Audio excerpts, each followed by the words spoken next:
ॐ भूर्भुवः स्वः तत्सवितुर्वरेण्यं भर्गो देवस्य धीमहि धियो यो नः प्रचोदयात्। ॐ शांति शांति शांतिः. Namaskar my dear friends. This is video number 14 on talks with Swami Vivekananda. This video starts with talk number 45. Different grades of devotees of Sri Ramakrishna.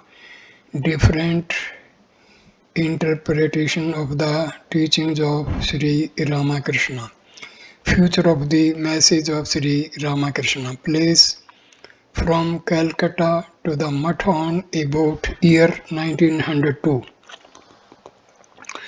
While walking on the banks of the Ganges at Calcutta one afternoon, the disciple saw a sannyasin in the distance approaching towards Ahiritolia Ghat. Ahiritolia Ghat. When he came near, the disciple found the sannyasin to be no other than his Guru Swami Vivekananda. In his left hand, he had a leaf receptacle containing fried gram, which he was eating like a boy and walking his way in great joy. When he stood before him, the disciple fell at his feet and asked the reason of his coming to Calcutta unexpectedly. Swamiji replied, I came on a business. Come, will you go to the mutt? Eat a little of the fried grams. It has a nice saline and pungent taste. The disciple took the food with gladness and agreed to go to the mutt with him. Swamiji, then look for a boat. The disciple hurried to hire a boat. He was settling the amount of the boat hire with the boatman, who demanded 8 annas, when Swamiji also appeared on the scene and stopped the disciple, saying, Why are you haggling with them? And said to the boatman, Very well, I will give you 8 annas, and got into the boat.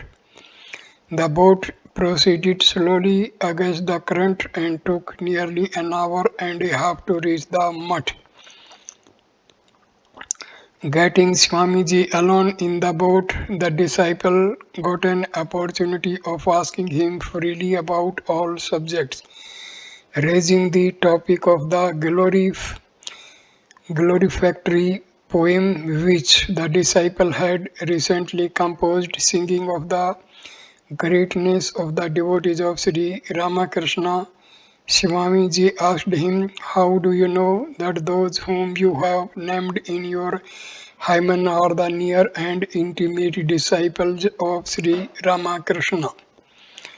Disciple, sir, I have associated with the sannyasis and householder disciples of Sri Ramakrishna for so many years. I have heard from them that they are all devotees of Sri Ramakrishna.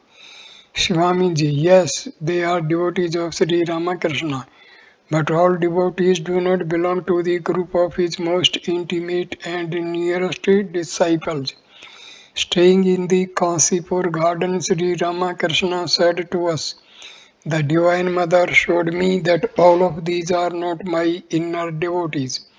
Sri Ramakrishna said so that day with respect to both his men and women devotees.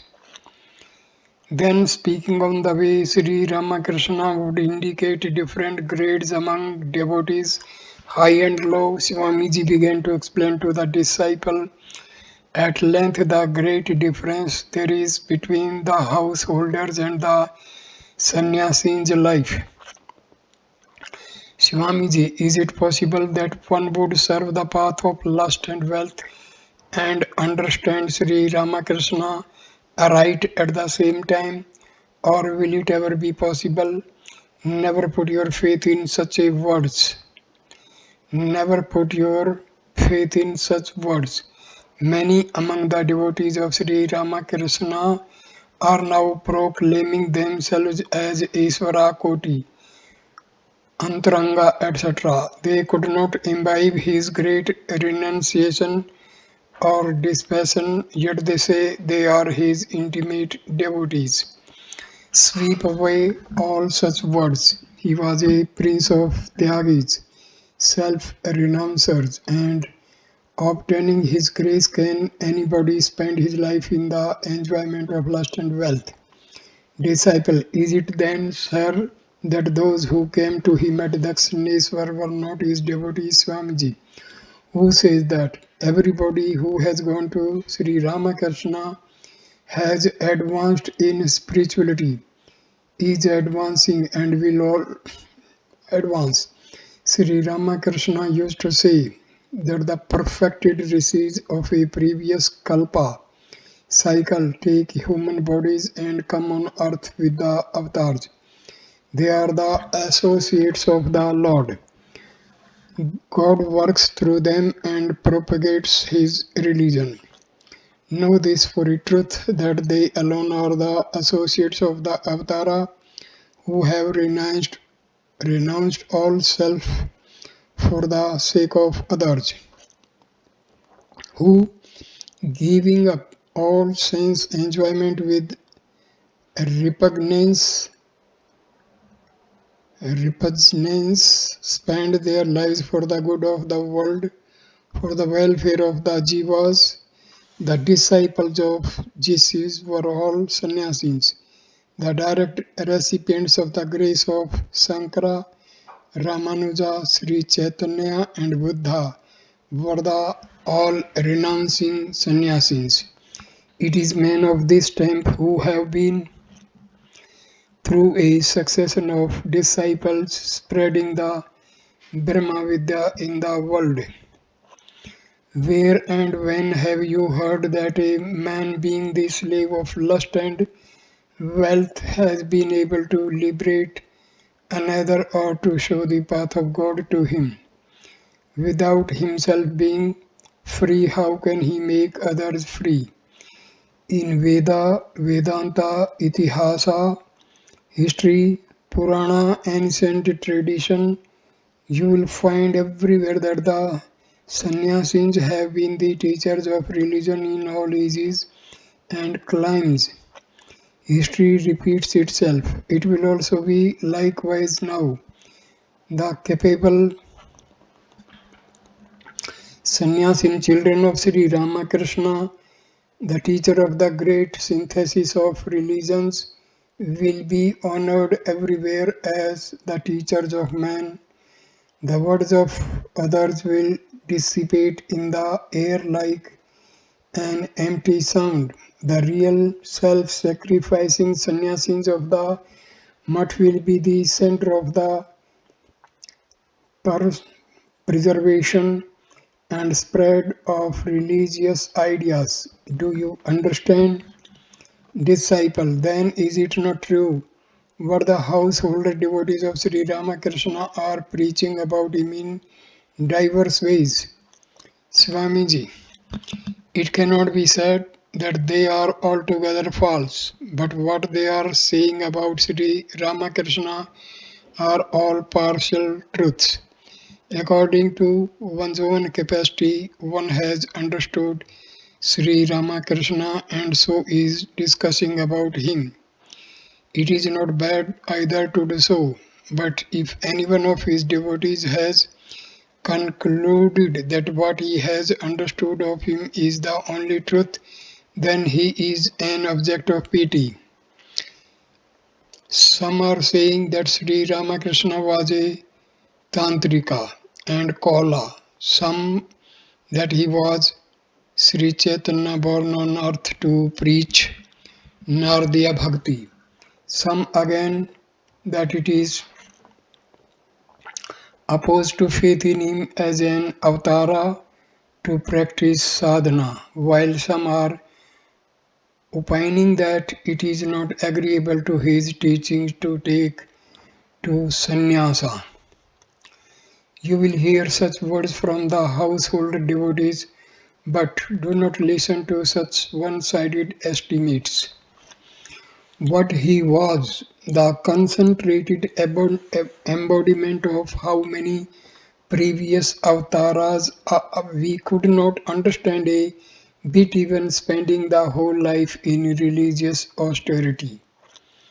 Therefore, one has to speak about him with caution and restraint, as are one's capacities, to that extent that he filled him with ideas one spray from the full ocean of his spirituality, if realized, will make gods of man such a synthesis of universal ideas you will not find in the history of the world again.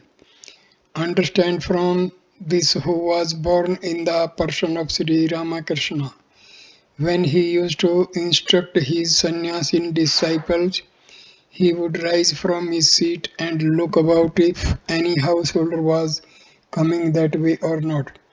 If he found none, then in glowing words he would depict the glory of renunciation and tapasya.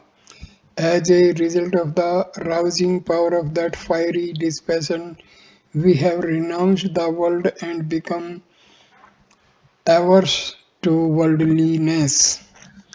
Disciple.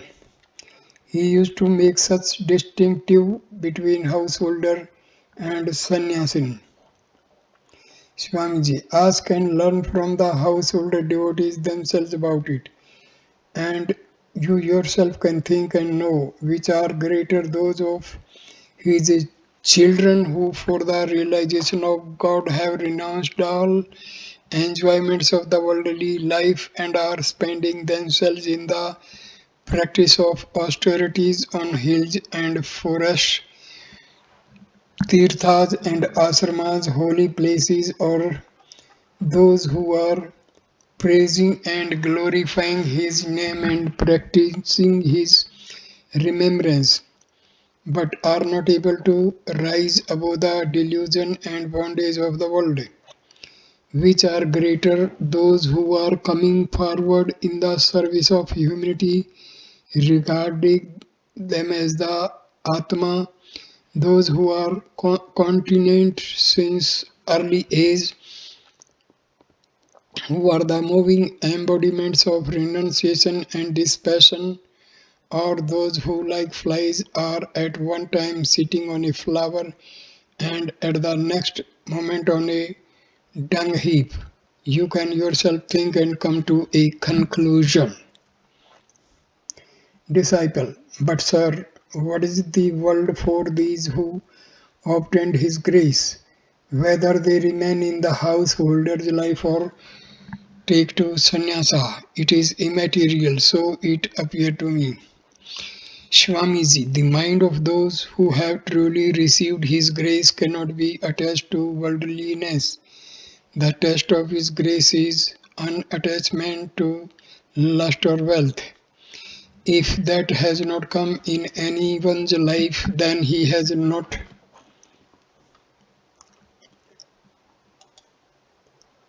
truly received his grace. When the above discussion ended thus, the disciple, raising another topic, asked Swamiji, Sir, what is the outcome of all your labors here and in foreign countries? Swamiji, you will see only a little manifestation of what has been done. In time, the whole world must accept the universal and Catholic ideas of Sri Ramakrishna, and of this. Only the beginning has been made. Before this flood, everybody will be swept off. Disciple, please tell me more about Sri Ramakrishna. I like very much to hear of him from your mouth. Swamiji, you are hearing so much about him all the time. What more? He himself is his own parallel. Has he any exemplar? Disciple, what is the way for us who have not seen him? Swamiji, you have been blessed with the company of these sadhus who are the direct recipients of his grace. How then can you say you have not seen him? He is present among his sannyasin disciples. By service to them, he will in time be revealed in your heart. In time, you will realize everything. Disciple, but sir, you speak about others who have received his grace, but never about what he used to say about yourself. Swamiji, what shall I say about myself? You see, I must be one of his demons. In his presence, even I would sometimes speak ill of him, hearing which he would laugh. Saying thus, Swamiji's face assumed a grave aspect, and he looked towards the river with an absent mind and sat still for some time. Within a short time, the evening fell and the boat also reached the mud. Swamiji was then humming a tune to himself. Now, in the evening of life, take the child back to his home. When the song was finished,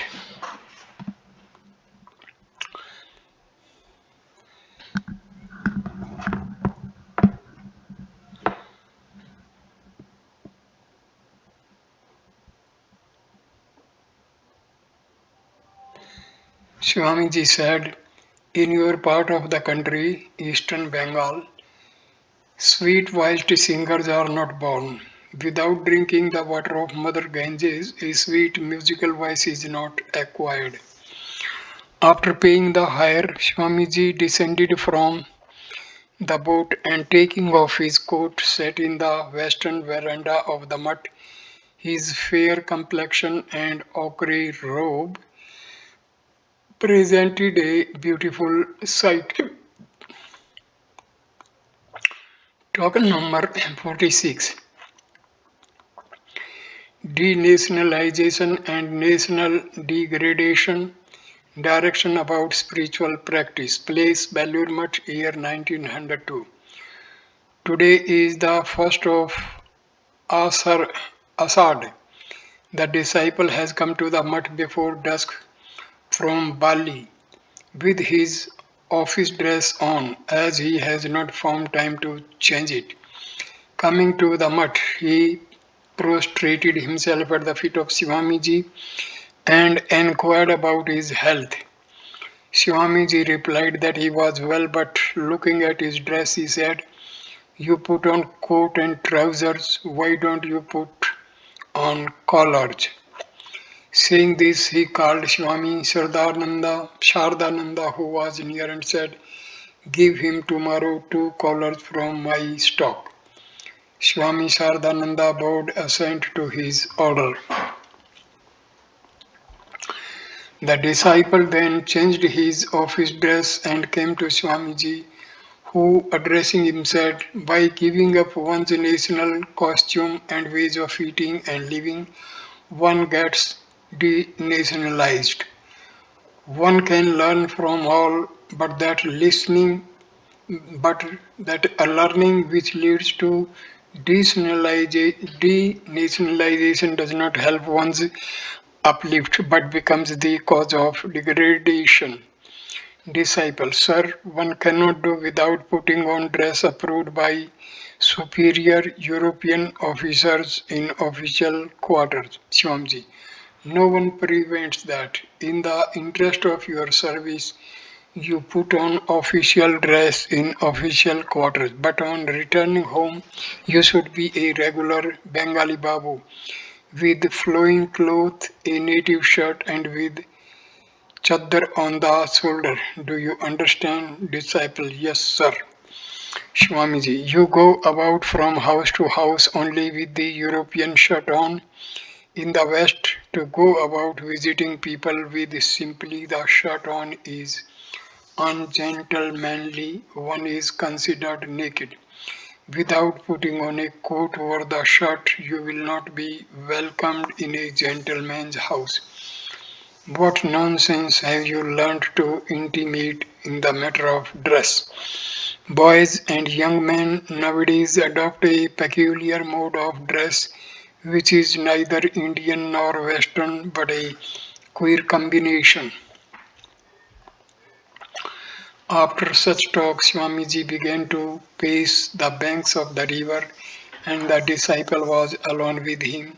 He was hesitating to ask Swamiji a question about religious practice. Swamiji, what are you thinking of? Out with it, the disciple, with great delicacy said, Sir, I have been thinking that if you can teach me some method by which the mind becomes calm within a short time, by which I may be immersed in meditation quickly, I shall feel much benefited. In the round of worldly duties, I feel it difficult to make the mind steady in meditation at the time of spiritual practice. Swamiji seemed delighted at this humility and earnestness of the disciple. In reply, he affectionately said, After some time, come to me when I am alone upstairs. I will talk to you about it. Coming up shortly after, the disciple found that Swamiji was sitting in meditation, facing the west. His face wore a wonderful expression and his whole body was completely motionless. The disciple stood by looking on the figure of Swamiji in meditation with speechless wonder, and when even after standing long he found no sign of external consciousness in Swamiji, he sat noiselessly by. After half an hour, Swamiji seemed to show signs of a return to external consciousness. The disciple found that his folded hands began to quiver, and a few minutes later Swamiji opened his eyes and looking at the disciple said, When did you come? Disciple, a short while ago, Swamiji. Very well, get me a glass of water. The disciple hurriedly brought a glass of water and Swamiji, drinking a little, asked the disciple to put the glass back in its proper place.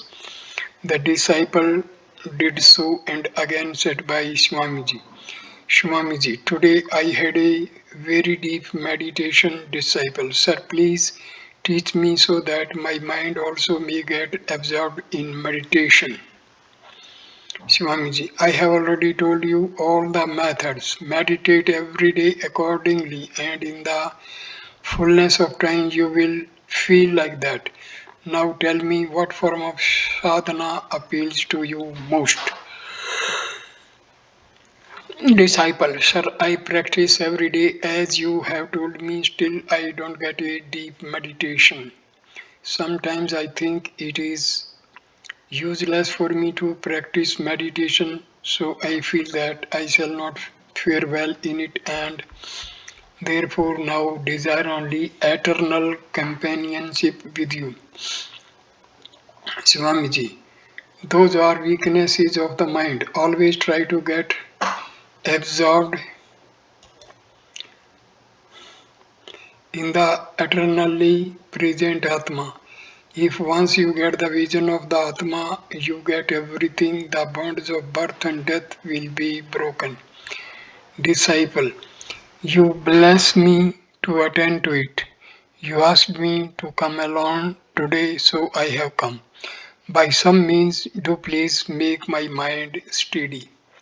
Swamiji, meditate whenever you get time. If the mind once enters the path of Susumana, everything will get right. You will not have to do much after that.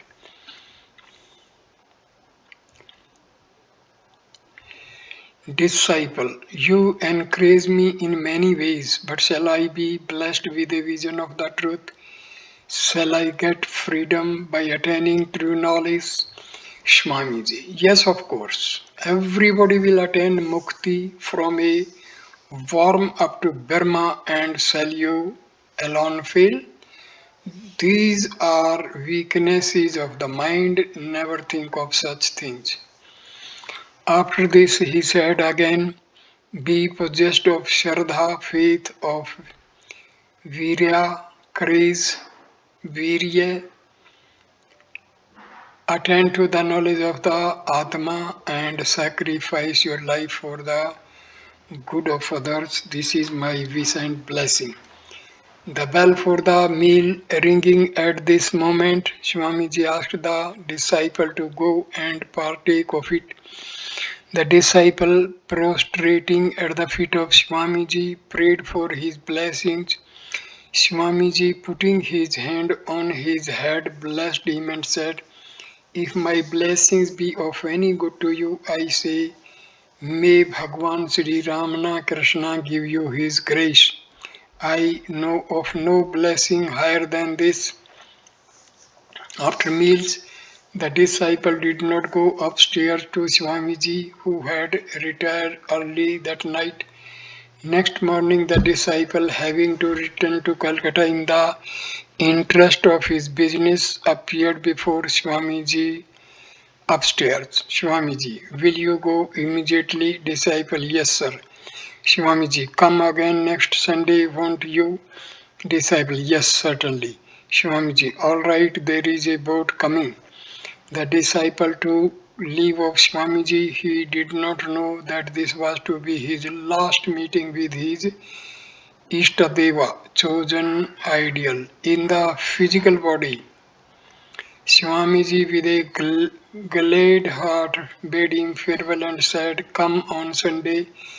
The disciple replied, "Yes, I will," and got downstairs. The boatmen were calling for him, so he ran for the boat. Boarding it, he saw Swamiji pacing the upper veranda, and saluting him, he entered the boat. 7 days after this, Swamiji passed away from mortal life. The disciple had got no knowledge of the impending catastrophe. Getting the news on the second day of Swamiji's passing away, he came to the mutt, and therefore he had not the good fortune to see his physical form again.